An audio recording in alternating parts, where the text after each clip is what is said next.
Hi, this is Judy Rodman, and this is part 2 of my interview with JP and Kat Raio-Rende, the Emmy Award-winning founders of Earworm Music in New York City. Be sure and catch part 1 if you missed it. Okay, let's pick up where we left off. Well, okay, I'm going to shift to something very specific here. Okay, how much did you guys have to VSO your songs for Alvin and the Chipmunks? Ooh. So for Alvin and the Chipmunks, that was another project that we got on with our good friend Alana Da Fonseca. She and her team really handled the vocals. And what was interesting is that when we started, there was a few songs that Kat became a chipmunk on. And I had inquired about them, like, okay, so I know how the Chipmunks were done in the 50s and 60s, and it was such a brilliant thing. So I said, so how do we do it now? And it's very, very much similar. Whereas in Pro Tools, I'm sure that you can do it also in other DAWs, but in Pro Tools, there's a variable speed algorithm. So they will sing the song half time and down a step and then bring it up. So it's almost the exact same process as they did with tapes back in the day. Yeah, well, the only other way, I guess, would be like some helium involved. Yeah, I mean, what's funny is that I'm going to shout out Alana again, because she's been working with the Chipmunks ever since the resurgence of them with the movies and the TV show. I think besides being just a brilliant vocal coach and songwriter and producer, they got the gig because they figured that out. Whereas most people were using just like formant and that kind of thing to pitch up, and they weren't getting the authentic chipmunk sound. So she, shout out to them for figuring that out. And Michael Klein, who, he was the one that introduced us to that as well. And there was a few songs that we did where I guess the time crunch between when the network needed the song. So we were just like, all right, Kat, you're a chipmunk, let's go. So it was great. Love it. We were just talking about how it was a good idea that you didn't have to breathe helium for that particular gig. No, that's a serious, amazing process that they still do. Yeah, I was just explaining that, when Pro Tools, you do the vario speed and you go down half speed, whole step. Is it a whole step? It might be a minor third. I thought it was a full octave. I guess I'm wrong. I'm going to go backwards a little bit. The number system. Okay. Here's the thing that's confusing to me. Because it's shorthand, we all get to make up our own rules. It's kind of like dominoes, where you just make up your own rules and everybody has to do that. Okay. How do you deal with 6 minor? Do you call it a 1? No, I do it. Key of A minor. Yes, is that a 1? That was the only. Me and Kat, I'm sorry to interrupt, Kat.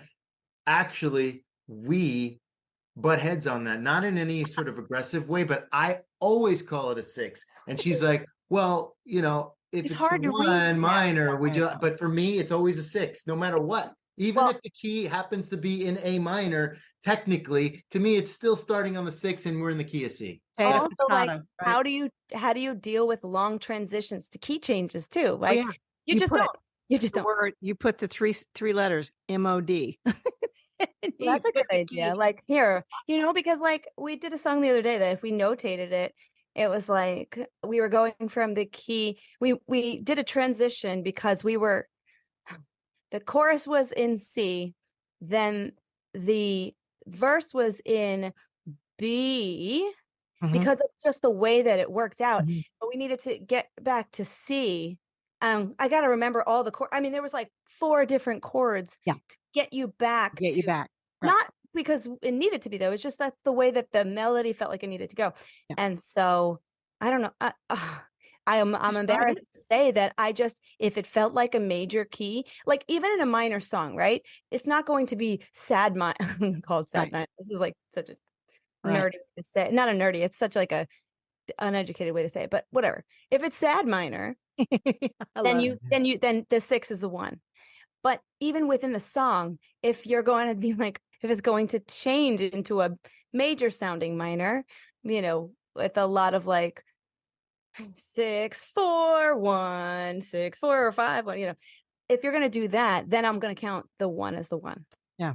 Yeah. And it'll How- change, how- and you just like make a big slash, like this is different. Yeah. And you know what? For Judy, me, do you do it's always a 6 as well? no, Yes. no, it's whatever's easiest for me to read, Ah, unless it's for the band.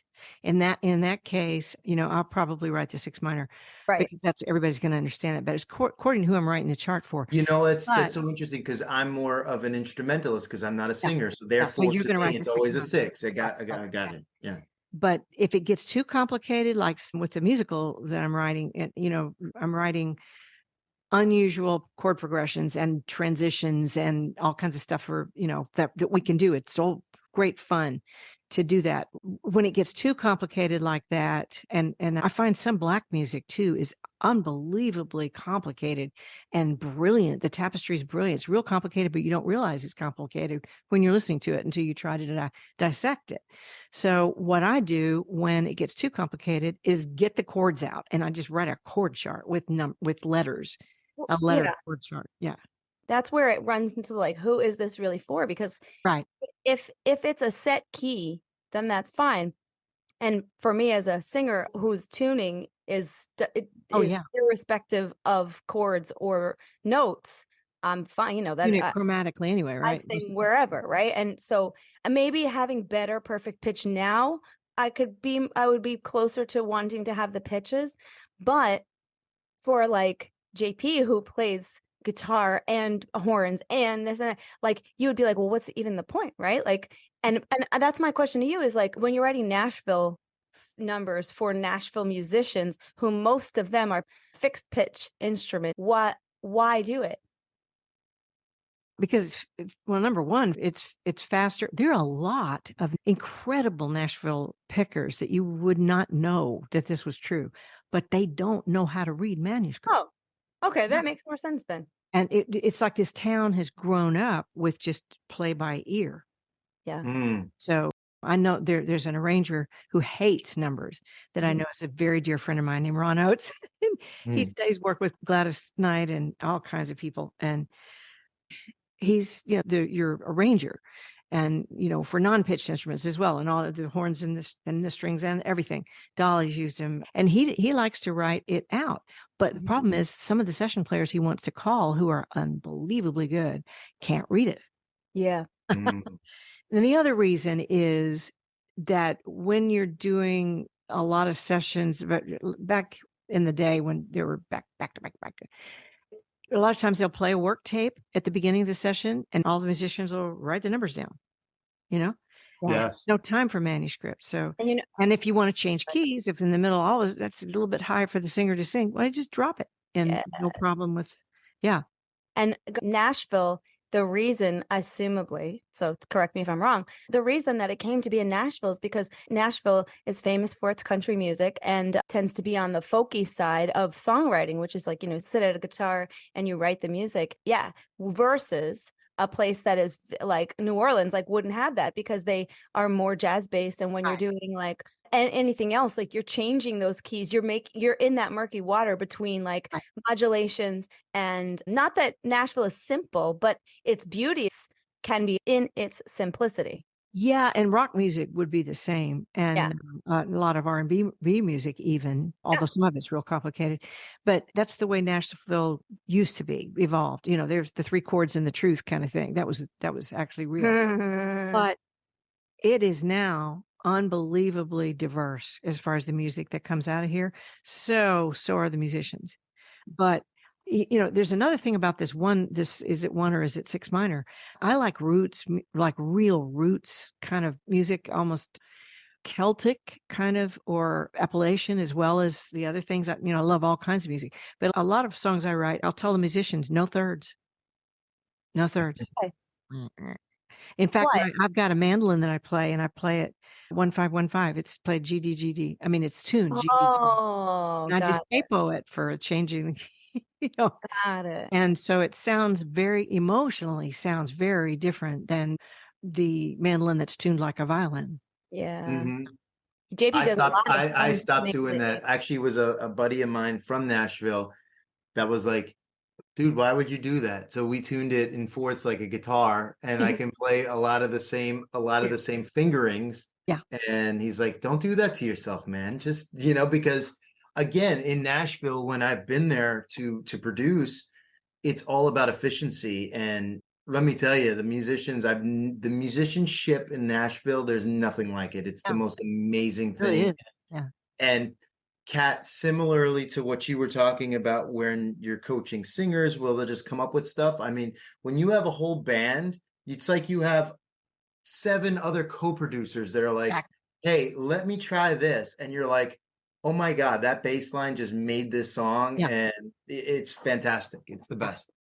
Right. So it's not simplicity. It's being able to like add the complexity because you are all speaking the same language, Right. and you're able to write it down so efficiently that they are able to use that saved time for making the song. And somehow like they always like all the songs are all the not tracks, but all the music from the band is so still somehow so unique within those, you know, 1, 4, 5, 6, Yeah. tort that maybe will write for them. Yeah. Well, you probably agree with me that if you are a singer, you're going to have to wear a lot of hats if your career is going to be very long.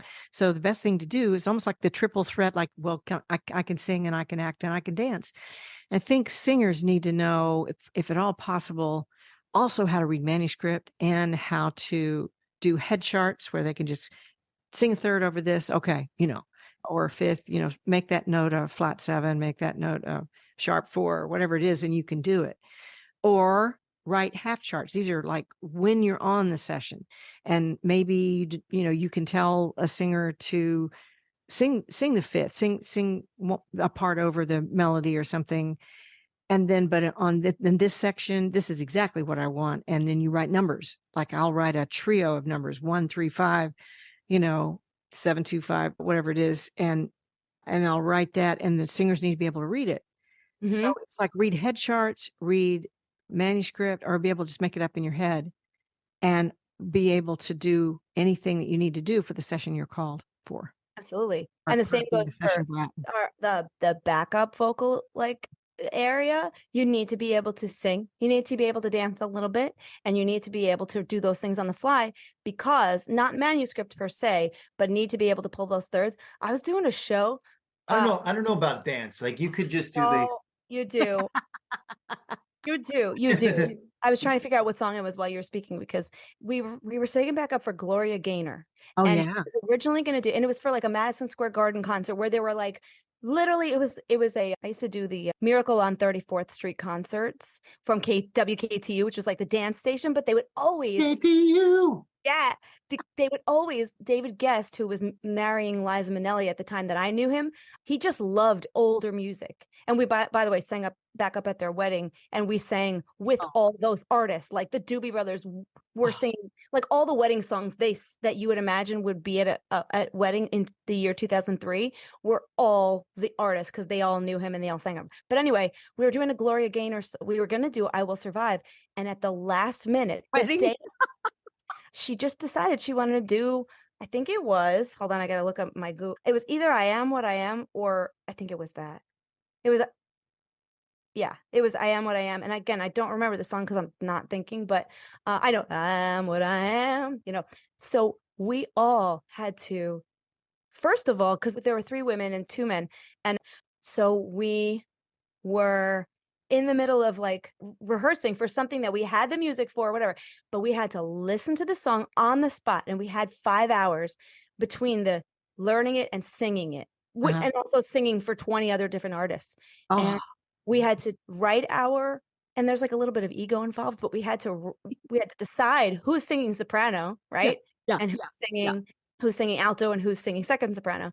And so we had to decide that on the spot, right? Because I was new. I was like 19 years old, and I'm like, I don't know. I was like, I felt weird about saying I will sing the first soprano, like they're so famous, and they're like all the people from 20 Feet from Stardom, and me, like, but so we had to write our harmonies on the spot, write them, because we were doing a different arrangement of them, so we were free to make the changes a little bit, but decide our parts, write our parts out, and without any manuscript paper, write, print out, get a printed lyric sheet and do those things. And that's what you are expected to be able to do, and like you could do that. And that happened to us a number of times. We were doing Natural Woman for a different show. I think it was Fashion Rocks. And the day of the show wanted to do Natural Woman. And we were like, all right, well, here we go. I'll sing this part, you sing this part. And that was more the obvious ones. But you have to be able to, like, especially if you're an alto, altos are always the ones that are more musical because they have the middle part. Have to be. Yeah. Because that part's the hardest one to hear. Yep. Yeah. And it's funny, like in school, the best singers are always put on soprano to be melody, but like the real, like, hardcore musicians are always the altos. Well, if you know what, what I find is that altos, and this is in session singing definitely as well, but altos can usually sing wider range song. Yeah. They have a wider range than sopranos because of the shape and density of their instrument, that they can sing as low as they can if they have the technique to. But they can also, if they're using good technique, they can also sing sometimes higher than sopranos. Yeah. Like a step or so. So, but what makes them necessary, it makes them necessary for them to sing alto a lot of times in a session, is because of the tone. They have a different timbre. And so the group sounds better with them, with a little brighter sound on top and a little darker sound in the middle, or richer sound in the middle. Or for other artists, you want to flip them. You probably, like you, I was in a lot of trios and sang with the same people a lot of times for sessions. And sometimes for certain artists, we would have the tenor on top. Yeah. Because that's the sound they want. And I think like Natural Woman is a good example of how you'd want a thicker voice on top and a thinner voice on bottom, which is counterintuitive. Yeah, exactly. And tenors on roller skates. Did you see that meme about the placement? I'm sure you have. If not, I will send it to you, about the placement of notes within a female singer's. It's a diagram of a person's head to the side and the placement of each note. And so you're going like, it's like, so like when you're singing down there, and as it goes up, it gets closer to your nose. And when you're over here, it's and it gets closer. And you're right on top. It's so fascinating to see that, because there's a part, there's a note. There's a note that'll tickle your nose, and it tickles your nose for everyone, for all female singers of the same range, but like every female singer with that voice register. Yeah. And is everybody out there right now trying to find that note that's tickling their nose like me? I'm like, well, depending on it's high. Yeah, the other thing is, of course, with voiceover and with session brats, we have to be able to change the contours of our throat channel to create different types of tone, even lower or wherever we're playing. We have to be able to place it on purpose. So, and that's just it's a lot of fun. But guys that are listening, if you want to do session work, you really need to learn to be variable and movable, and so that if you are being too dark, or your resonance is too rich, or your resonance is too bright, you can change the contours of your throat channel to be able to change that sound. And then within 3 people, you got all kinds of possibilities of sound that you can experiment with, right? That's probably my favorite part of being a singer. And it's the reason why I'm really glad that I am not a recording artist, because like not only sonically and song, like genre wise and song wise, but like you can't do that. You can't sing like this in one sentence and then be like this in one sentence and like be 20 different types of people. Like when JP and I were writing a song for Baby Shark, we had to do a demo for Cardi B. And like, you gotta, going back to like being respectful to them, we would either have to hire somebody or we'd have to sing like Cardi B. And like, I got to do that. And it's like the best thing ever, because you step into their body. Yeah.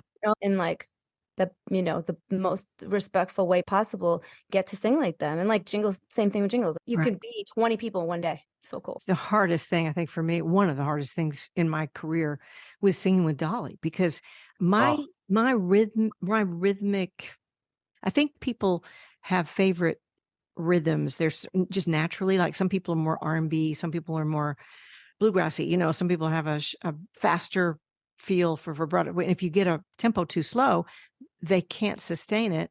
But if you get a tempo too fast for someone with more of an R&B thing, natural thing, if you get it too fast, we can't set up for it. You know, well, with Dolly, I had to be like totally opposite myself because she's fast. She's moving on to that next note. And so if you're a stunt singer, you just learn to change. You learn to be fast on your feet and change as much as possible. She's like a hummingbird, like in the she's way like a that hummingbird. moves She's her amazing. voice. Yeah. And she's got an incredible powerhouse of a voice, but it's thin. Like that's amazing. It's mic friendly. You know, that's another thing. Very much so. Oh, if you sing real loud, the mic's going to shut you down. The gear's going to shut you down. If you sing lighter, the mic opens up like, you know, it loves you.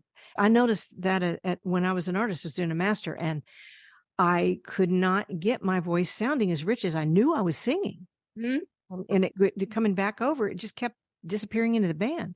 And I didn't know why. Well, now I do. The reason was I was singing too hard, and the gear was compressing it. You know, it had to, because I was peaking the meters, and I guess the engineer didn't know how to capture it right or something. But yeah, like Karen Carpenter back in the old days, way before you guys were born, she's really didn't sing very loud at all.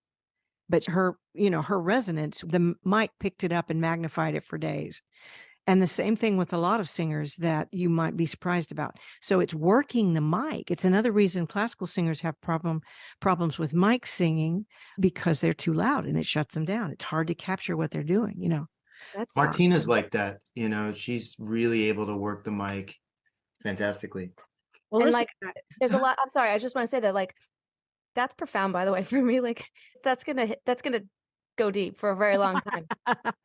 Oh yeah. Like vocal coaches on TikTok that like give, you know, some hints and some tips about what you can do to make your voice better. And a lot of people talk about Ariana Grande because she can go to these lengths and she sounds, and it's the same thing like with the rock screaming, right? You think that they're going hard and you think Ariana is going in her full voice.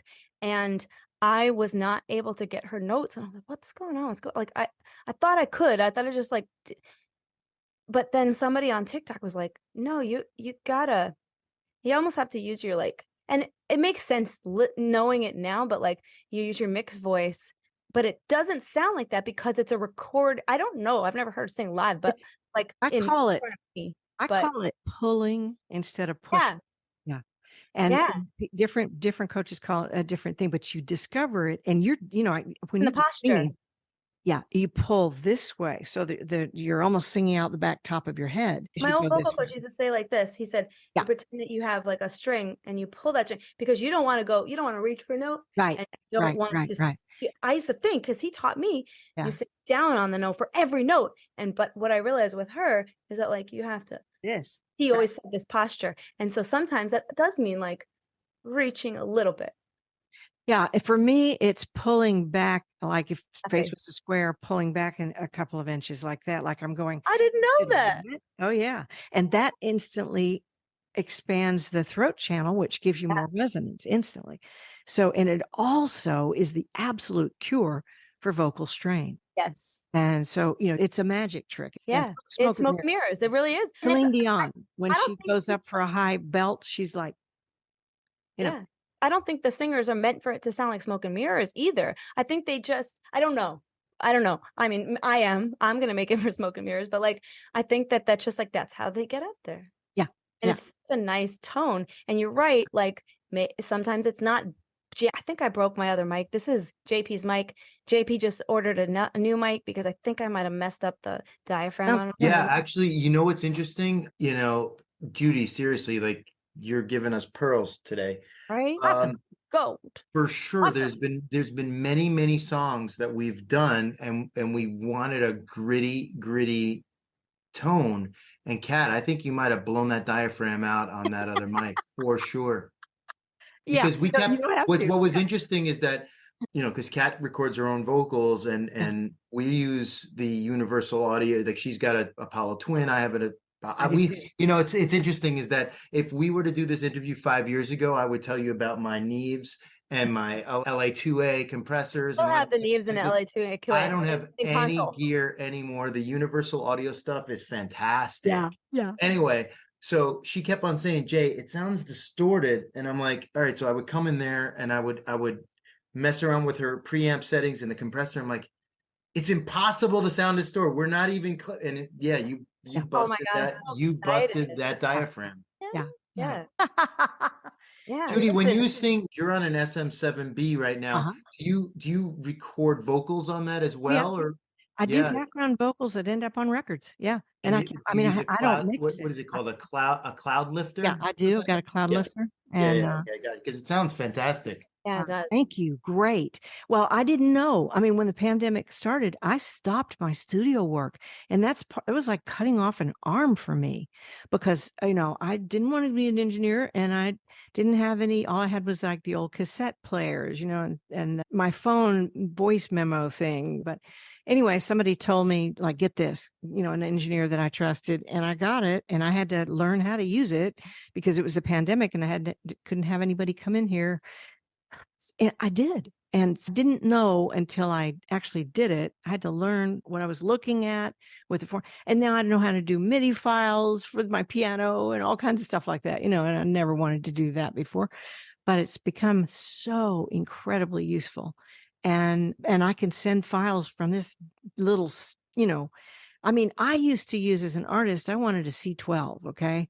Which is many thousands of dollars. Yeah, huh? What? Or Telefunken. Yeah. I don't, if I'm doing a lead vocal for a record, although I have done that, and I was a step out on a record, and I think it got a Grammy nomination for Americana kind of stuff, but it's amazing what you can do with so little money these days. Well, actually, what like the mics that we're using now, because we've had the U87s and KM84s for a very brief time. That was a weird. Yeah, that was cool. But we find that the Slate Digital Modeling mic, which she has and I have in my Digital studio, Modeling. yeah, I'm telling you, you get that. You can get that C-12 for sure, because then what you do is you pop it on, and we go through the modeling, and they're really real. If it's not exact, it's so close. It's so close. So there's a lot of times where we're working on a project where if there's like a retro sound, I will switch, maybe you put her on a 251 or even an old RCA ribbon, and we just have, it's like a unlimited mic locker. So I would definitely look into that for sure. It's the Slate Digital ML1, I think. I don't know. We'll send you this thing. It's really cool. And I'll put that in the podcast notes for everybody out there too. Well, guys, I think I could talk to you for 2 weeks. Same. Oh my God, same. We should definitely do this again. Yeah. It's hard to find somebody that's done as extensive an amount of studio stuff as you guys have. And also, I love your like-minded spirits, and we help each other. We trade. I love musicians, especially when we trade stuff. We trade information, the things that we've learned about everything, about singing, about gear, about playing, about producing, about everything. You guys, just falling in love with you, and it didn't take but an hour. So I hope we keep in touch so forever. much. I know that now Kat's going to be singing out of the side. Oh my God. I'm going like to everything. Next time I get mad at the kids and I have to raise my voice, I'm going to do that too. Oh, yeah. Get over here. You pull them like a magnet. Be the magnet, not the blowhard. But listen, they always say that for parents, like the best thing is not to yell, is to just be a whisper quiet, because that's like what. Don't yell it, spell it. Yeah. But I heard this really quickly before, and both of you, whispering's bad for your voice, correct? Yes. Loudly. It dehydrates the cords. Yeah. Oh, okay. Yep. It's like putting a fan over your voice. It's, anything, it'll dry it out, right? That's the point of it. But whispering loud is also a whole different thing. And a lot of students that try to cover artists that sound whispery get themselves in a heck of a lot of vocal trouble until I tell them that was the gear. They're not really whispering. Right? Because how are you going to do, if you don't have that compressor up to 1 million and multiple of them, how are you going to do that live? You just can't. Right. And that's another reason that gear is so interesting, because having that the live ability to have multiple compressors for a whisper style artist it makes it possible because Yeah, you're makes like, it oh, well, I would possible. never go see them because they're gonna not sound good at all. But they Right. do. Right. I was just working with a client in Europe who really likes that very whispery kind of thing. And Like the Billie Eilish she stuff? got, yeah, Yeah, like the whole yeah. genre. Except she was really whispering everything. And she got in so much vocal trouble. I think her rib cage became, I forgot the term for it, but her literal rib cage had issues, physical issues that is going to take a physical therapist or manual therapist to work out. I'd never heard of it. It's something having to do, I think, with the cartilage in the ribs. But Oh, from wow. It's not popcorn. No, that's the effort. And so, yes, whispering's bad for your voice. Awesome. And if voiceover people need to do it because they really need to do it, then they need to do some vocal recovery exercises after their session. Yeah. right, and not push it. Right. Right. Well, guys, let's do this some more. I appreciate you so much. So glad to know about you up there. Where can people find you? My Insta is earworm NY. Earworm NY is in New York. And also our website is earwormny.com. And there you can see a lot of our work. And I'm at Kat, K-A-T, Raio, R-A-I-O, Rende, R-E-N-D-E, Kat Raio-Rende. That's my Insta. Gotcha. That right. Okay. And guys, look for the podcast notes. There'll be all these links so that you can find them. And so you guys take care, and we'll see you down the road, quite literally. Definitely. Yes, oh, I'm so excited for your show. Thank you. All right. Well, take care, and we'll see you down the road. Bye. Thank you. Bye.